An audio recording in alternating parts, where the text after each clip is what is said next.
আমার আজকের রেসিপি ডিম সর্ষে। খুব অল্প উপকরণে আর অল্প সময়ে রান্নাটা করে ফেলা যায়। খুব বেশি ওই মিনিট 5 সময় লাগে রান্নাটা করতে। আর গরম ভাত দিয়ে খেতে এটা কিন্তু ভীষণই ভালো লাগে। তো চলুন রান্নাটা শুরু করা যাক। আমি ডিমটাকে প্রথমে আগে নুন দিয়ে সেদ্ধ করে নিয়েছি। 4টা ডিম নিয়েছি আমি। এবারে এটা সেদ্ধ হওয়ার সাথে সাথে গ্যাসের ফ্লেমটাকে অফ করে দিয়ে ডিমগুলো ডাইরেক্ট গরম জল থেকে নিয়ে একেবারে ঠান্ডা জলে দিয়ে দিলাম। এতে করে ডিমের খোসাটা খুব সহজেই ছাড়ানো যায়। অবশ্যই এমনি পোলট্রির ডিম বা মুরগির ডিমের খোসা ছাড়ানো হাঁসের ডিমের থেকে অনেক সহজ। তো দেখুন একটুখানি হাত দিয়ে ঘষে নিলে একদম তাড়াতাড়ি নিজে নিজেই প্রায় খোসাটা একটু ছেড়ে যায়, কোনো এফর্টলেস আর কি খোসা ছাড়ানোটা। এই যে দেখুন 4টে ডিমের খোসা ছাড়িয়ে নিয়েছি। এবারে এটাকে ভাগ করে নেব। তো আপনারা ছুরি দিয়ে কেটে নিতে পারেন, আমি সুতো দিয়ে এভাবে ভাগ করে নিই। মানে আমার মাদের দেখেছি আমি এভাবে করে ডিম ভাগ করতে, তাতে একদম সমান ভাগ হয়। সুতোটা মাঝখান দিয়ে ধরে একটু টেনে দিলে দেখুন একদম সমান ভাগ হয় ডিমটা। তো এভাবে করে প্রত্যেকটা ডিম আমি ভাগ করে নিয়েছি, দুভাগ করে নিয়েছি। এবার একটা বাটিতে আমি 2 টিস্পুন আটা নিয়ে তাতে ওই অল্প একটু নুন আর হলুদ দিয়ে দিলাম। 1/4 টিস্পুন নুন আর 1/4 টিস্পুন হলুদ আর কি। এবারে অল্প অল্প জল দিয়ে একটা লেই তৈরি করে নেব।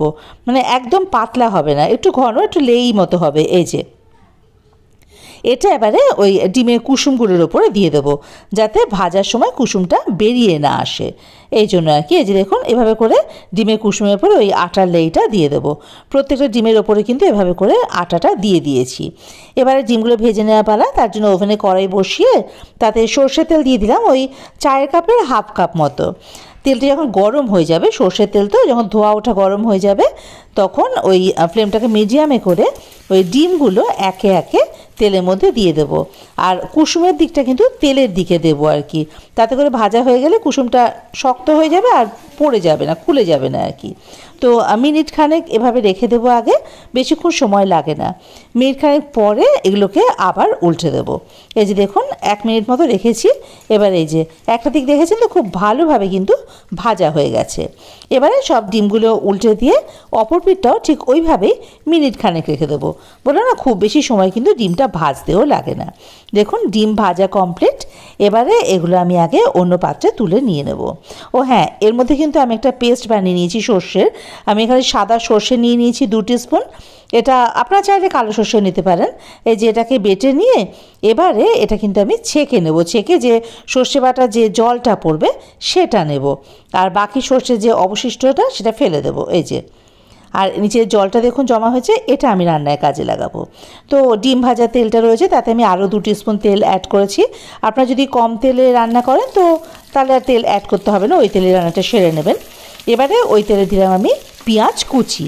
আমি এখানে একটা বড় সাইজের পেঁয়াজ কুচিয়ে দিয়েছি। হাই ফ্লেমে পেঁয়াজটাকে বেশ ব্রাউন করে ভেজে নেব। বেশি সময় লাগে না, মিনিট 3।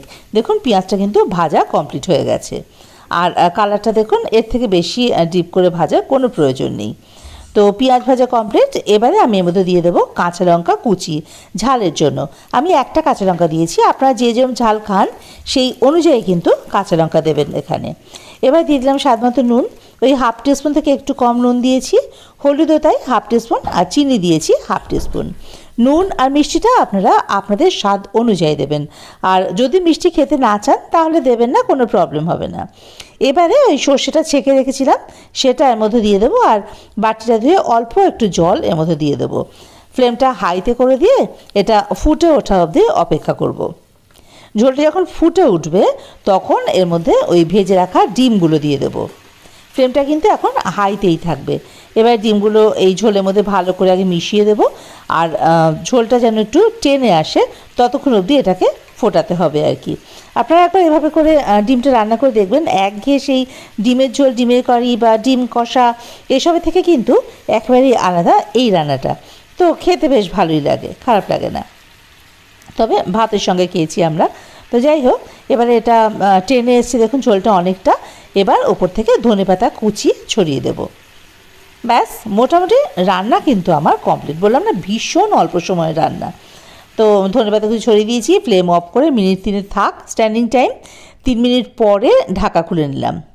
এই দেখুন রেডি আমাদের ডিম সর্ষে। এই যে এরকম মাখা মাখা হয়, এটা কিন্তু ঝোল হয় না। আর ডিম সর্ষে তো একটু তেল তেল থাকে, পাশ দিয়ে সামান্য তেল বেরিয়ে এসছে, দেখতেই পাচ্ছেন আপনারা। এটা দিয়ে ভাত মেখে খেতে কিন্তু ভীষণ ভালো লাগে। তো ডিম সর্ষে কমপ্লিট হয়ে গেছে, এবার আমরা এটা সার্ভিং প্লেটে বা সার্ভিং বোলে নামিয়ে নেব। রেসিপিটা আপনাদের কেমন লাগলো আমাকে কিন্তু কমেন্ট বক্সে অবশ্যই জানাবেন।